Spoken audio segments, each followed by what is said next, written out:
ተወርውራ ነው ራሷን ወርውራ ነው ብለው ያሉት ጭራሽ አልተወረወረችም። ትራስ አፍኖ ነው የገደላት። በትራስ አንዱ ዓለምቱ ትራሲዳን አፋኔ አጀሴ ሜሽን ኮኬትዬ እሺ ግድ ወከስ ቀደ ከነከስ ጎሪ ነው ሙልስ ከከዋራ አጀሴ በቃ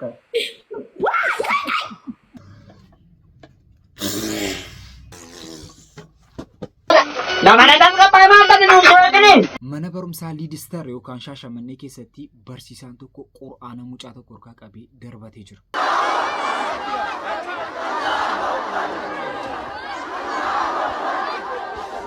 Hola. Bagante.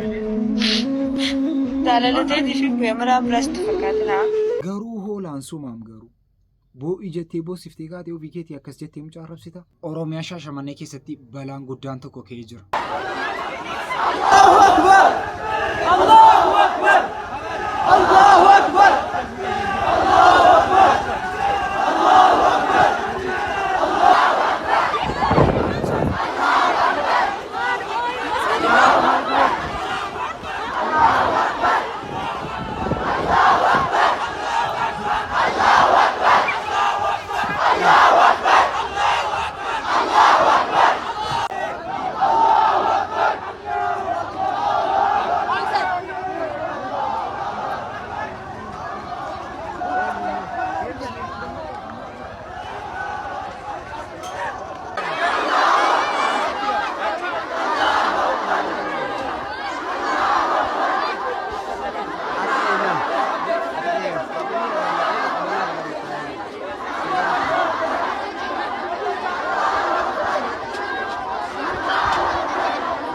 ዛሬ ማለትም ጁሙዓ በሻሸመኔ ከተማ ሊድስታር የተባለ ትምህርት ቤት አንድ አስተማሪ ከተማሪዎች ላይ ቁርአንን ቀምቶ መወርወሩ ተሰምቷል። በአሁኑ ሰዓት እየተፈለገ ነው። ነገር ግን የትምህርት ቤቱ ዳይሬክተር በቁጥጥር ስር መዋሉ ተገልጿል። ስለዚህ ይህን ድርጊት የፈጸመውን ግለሰብ ያያችሁ ቶሎ ብላችሁ ለህግ በመጠቆም እርምጃ እንዲወሰድ ማድረግ መቻል አለባችሁ። ነገር ግን ሳላደንቅ ማለፍ የማልፈልገው ነገር የሻሸመኔ ሙስሊም ተማሪዎች፣ ወጣቶች ሪጃል መሆናችሁን አስመስክራችኋል። ለዲናችሁ ምን እንደምታረጉ ማንንም እንደማታዳምጡ አሳይታችሁናል። አላህ ይጠብቃችሁ። ይህም ግለሰብ ለህግ ቀርቦ ኢንሻአላህ ፍርዱን ያገኛል። ረመዳናችንን በሰላም የምንጾምበት ጊዜ ይሆናል። ኢንሻአላህ ጀነት ውስጥ እንገናኛለን። ወሰላሙ አለይኩም ወራህመቱላህ። ባላንኩን ከንኬ መነበርም ሳሊ ዲስታልስ ኩሪቲ የሮቶ መነበርም ስቻ ከነ ኬሰቲ የሮ ቦቃታ ሙጨቲን ተኩ ቁርአና ፉት የቀራት የሮ ሲን ቁርአና ፉት የቀራቱ ከነ ኬሰቲ በርሲሲች አሬ ቁርአና ሰና ሐርካ ደርበቴ ጅር ቁርአና ከነ የሮ ደርበቱ ከነ ኬሰቲ ሙጨቲን አርቴቲ ወልቀብደ ጅርት የሮ ሲንቲ ወልቀብዱ ኬሰቲ ሙጨቲ ሩኩቴ ጅር ሙጨቲ ሩኩታምዴ መነበርም ሳ ከነ ኬሳ የሮ ባቱ ኡመኒ ዮኪን በረቶነች ኬሰ ጅራኑ ሃሪኑ ባአኒ ከናቲ ምርጎፊ ከበቺሰኒ ተወርውራ ነው ራሷን ወርውራ ነው ብለው ያሉት ጭራሽ አልተወረወረችም። ጭራሽ ውሸቱን ሰማችሁ አይደል? ማኛ አሸናፊ ነው። በትራስ አፍኖ ነው የገደላት። በትራስ ይሄ መርዝ በትራስ አፍኖ ነው የገደላት። እኔ እውነት ነው የማወራው። አሻ በትራስ አፍኖ ነው የገደላት። ከዛ ሸፋፍኖ ቶሎ ቀበሯት። ስለዚህ ያንን ነው የምናገረው። እኛ እናወጣለን። አፍኖ ነው የገደለው። አሁን ይጣራል። ከዛ ጉድ ይወጣል። አሁን ደግሞ ጫላ እያሉ ነው፣ ሙድ እየያዙ ነው ሌሎቹ።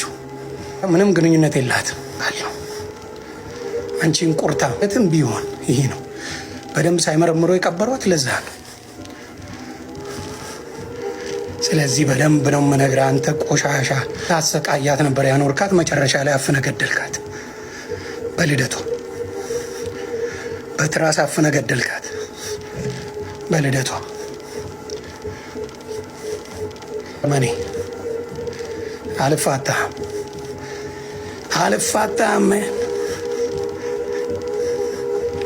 ረመኔዎች ጋር ኦሮታ ማልጀራ ጀራ ጉርባንኩን ኦሮታ ጉርባንኩን ማልጀራ ጀራ አንዱ ዓለም ትራሲዳንዬ አፈኔ ሙጨት ያጄስ የጀደማ ጀራ ቀነኒን ከንዱቴ ትራሲዳን አፈነምቴ የጀደማ ጀራ ሃው አከሚቲ ጎረቤት የጠራው መስል እንደ አቤት እና የምትለኝ ቡና ጠጣልት ይመስለኝ ነው። ያው ቡና ፈልቷል።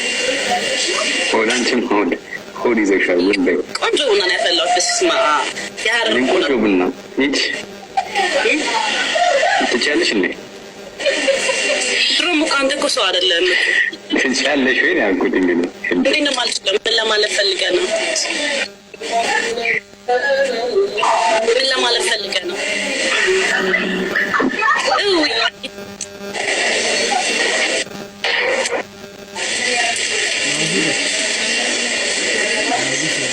ሰላም ሰላም፣ ደህና ነህ? እንዴት ነሽ? አለሁልህ። የጠፋ ሰው ምን እጠፋለሁ? በእናትሽ አማን ነው።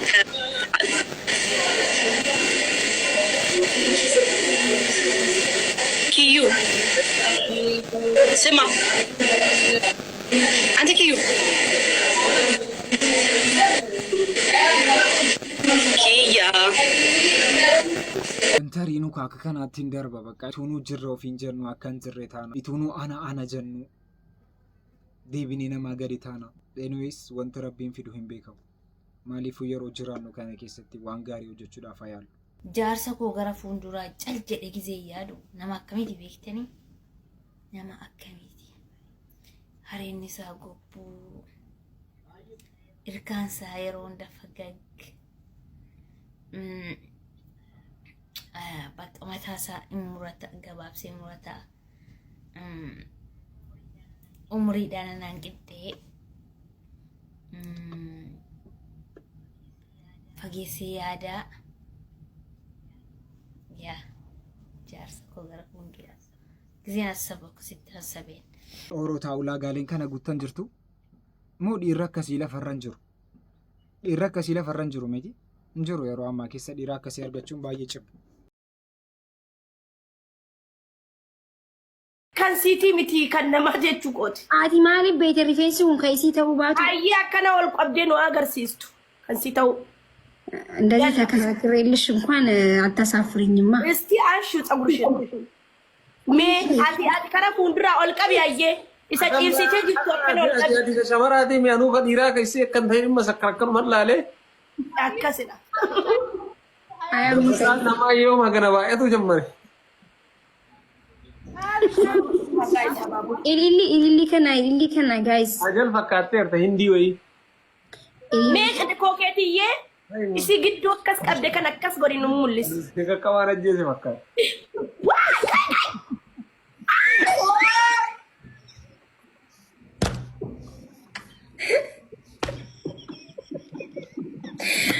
አንቺ ልቡ ከየገገበ እሺ አጅምታ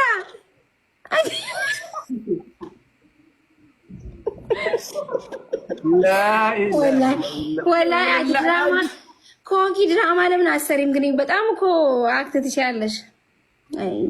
ኤሰ ነገከንኬ ንዴሜ እና አግረመ ገዚዳ እርጋዮም ያክረመ ቆይ ኮኬቲ ቅንድብም የሱ አይደለም። ኛራስ በረማሊ ኬሳ ከጅሩ ሂምቤኩ ኦሩታ በረማሊ ኩመለ ማብዲ ደሚሸን ማከን ጀንላሲ ዋና ከሲያሰው ደንደሱ ሰንስላ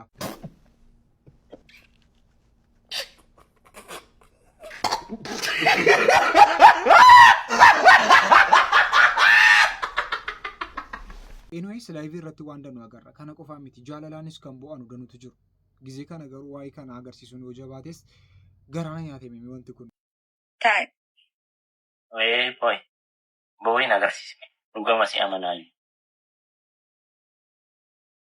ገራሽ ደንዳ ቦይ ሜ ታይ ታይ ማሊ ቦይ ጋ ቦይ ሜ ቦይ ኖላ ትዝታ ዋያድን ካቦይ ጨቀሲን ጀን ያን አላሁ አክበር መቃ ገደሚያን ቦይ ዴሜ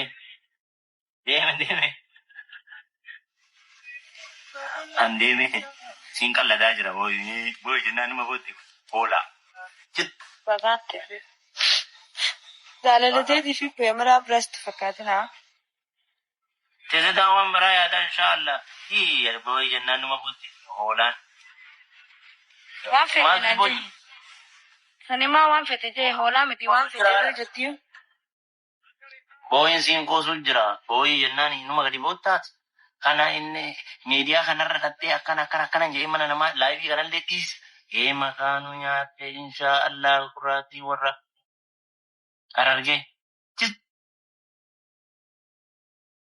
agese ani boy yennan amma atim magar mana bralle kana boy use inja anim botam akam gosh mana beralih kah ada teman nusiar garam semua kalau citile boy sinja nih bot kam tanah sih Ama TikTok irratti wayii faa kabootu na argani maa booddee.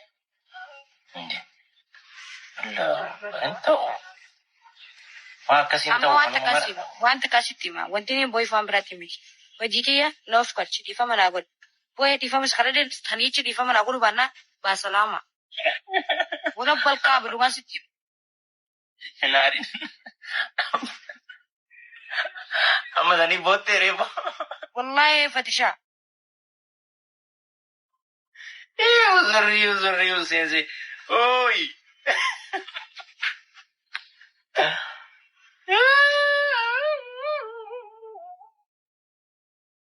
Diva mama botte da. Wallahi billahi tallahi. Adi ke bette me hobi. Ehe.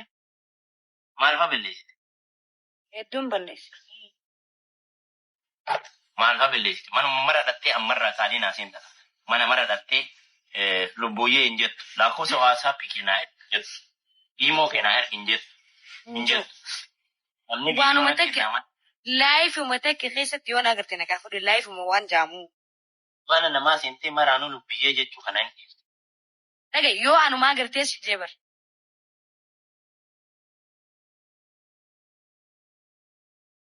Maki baga anam sinasa Sudan. Ati boicha kana maganu bellis ta'atte mana namalle datte akkam boon adaraki. Kan hin gadde sumatti. Boossiftee kaate maa boossa jetta? Boo'i jedhaa turte miti atumti. Akkamitti yaadaa jirra qoy yeroo ammaa kana. Boossiftee kaate maa boosse maaf akkas taate?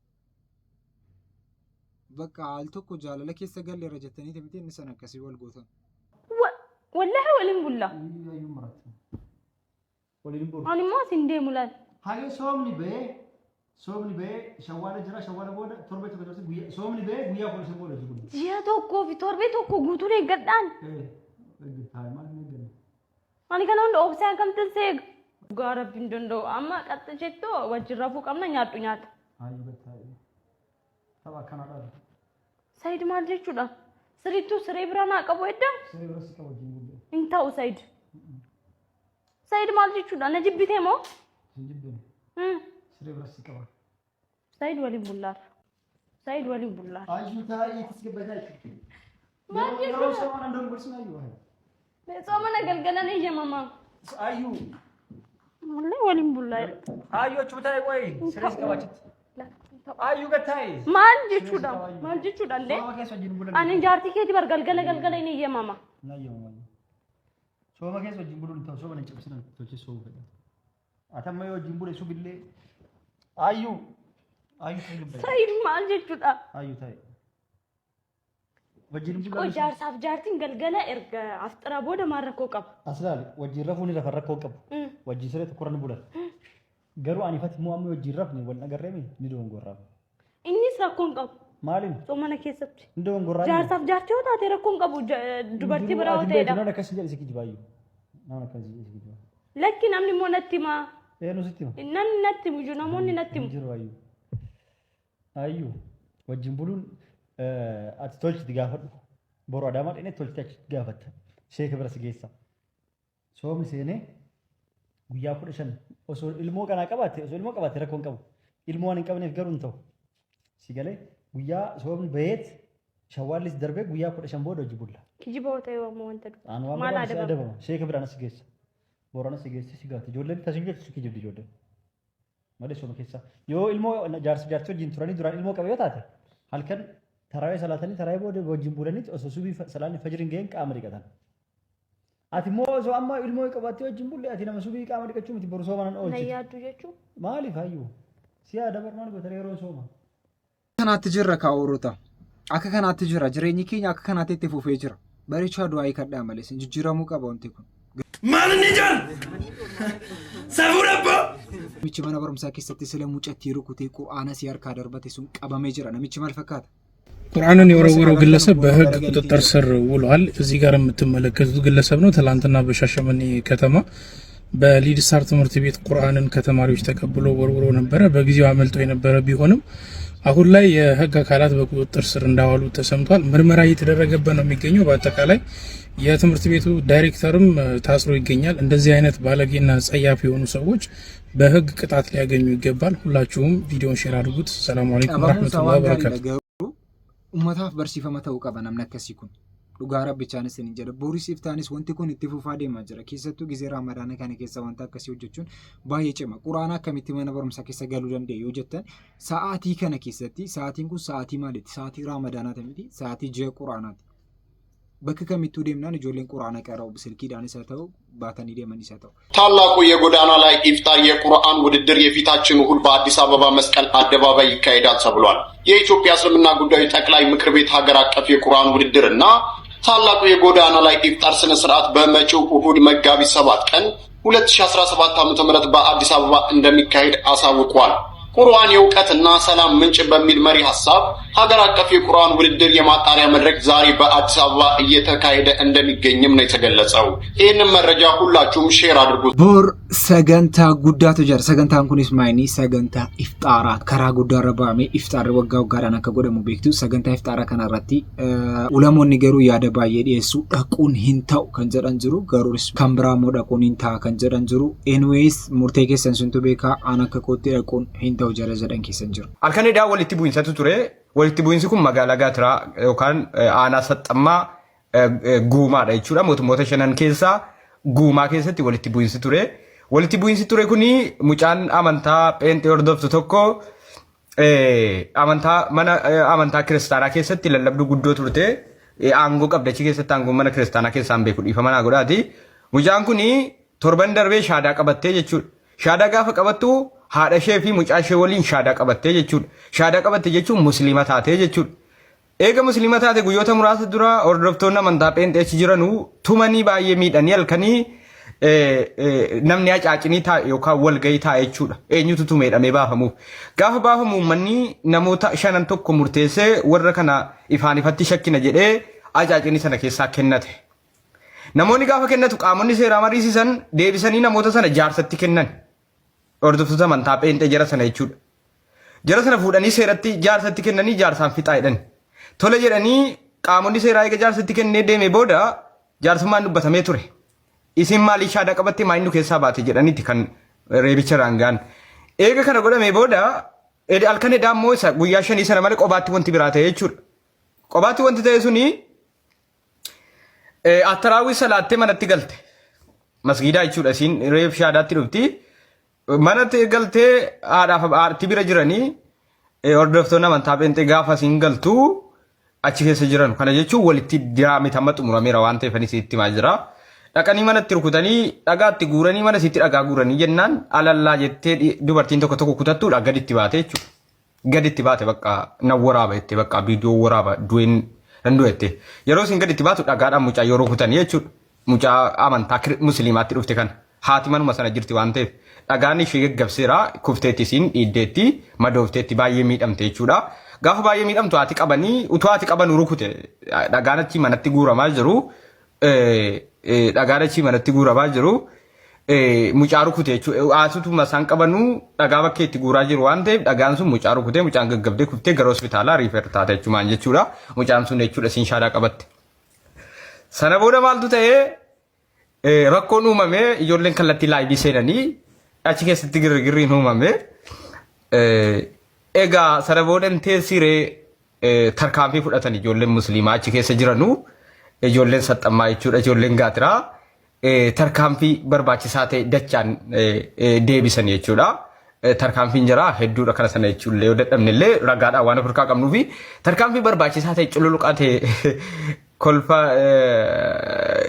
tarkaanfii addaa fudhatan ijoollee wal qindeessanii halkanuma sana bullaan harka jedha waan ta'eef qeerroo wal qindeessitee numa sana tarkaanfii cululuqaa galmeessite jechuudha. Maaliif nama amantaatti sitti bu'ee ofirraa deebisuun dirqama waan ta'eef ijoolleen suni wantoota barbaachisaa ta'an raawwatanii jechuudha. Wantoota jarri raawwatanii wantoota gurguddaadha. Jarri mucaa rukutan malee waan guddaa balleessan ijoolleen. Simmeetaawwi amma gara guumaa isaatti yoo gadhattan ijoolleen miira keessa gala amantaa hinnaani ummata aboo lubbuu isaan beeknedha.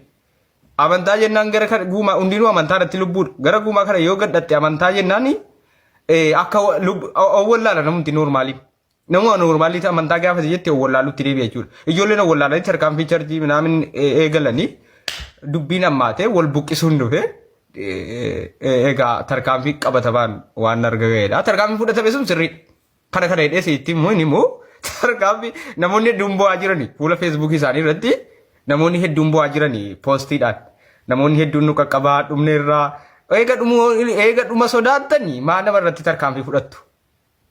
Viidiyoo sana Farahaan gallakkiseeran tala isaa irratti hojjetee ani isa ifa dawwalaan turanii Farahaan hojjeteera namoota hedduutu hojjetan nuun arge.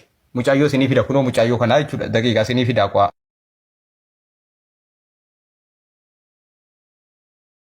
Maaliifuu kaleessa walitti bu'iinsa guddaatu uumamee jira gara amantiitiin hedduu kana keessatti immoo baay'ee walitti bu'iinsi gurguddaan jira walitti bu'iinsi kun garuu waa tokko uummatan fayyadu wanti jiru keessaa waa tokko uummatan fayyadu uummata wajjin jiraatee wajjin dhugee jedhayii wal biraa kan fageessu ta'a malee bu'aa tokko hin qabu maaliifuu sagantaan har'aaf qabannee kanuma fakkaataa sagantaa biraatti walitti deebinutti isin jaallatamtoota.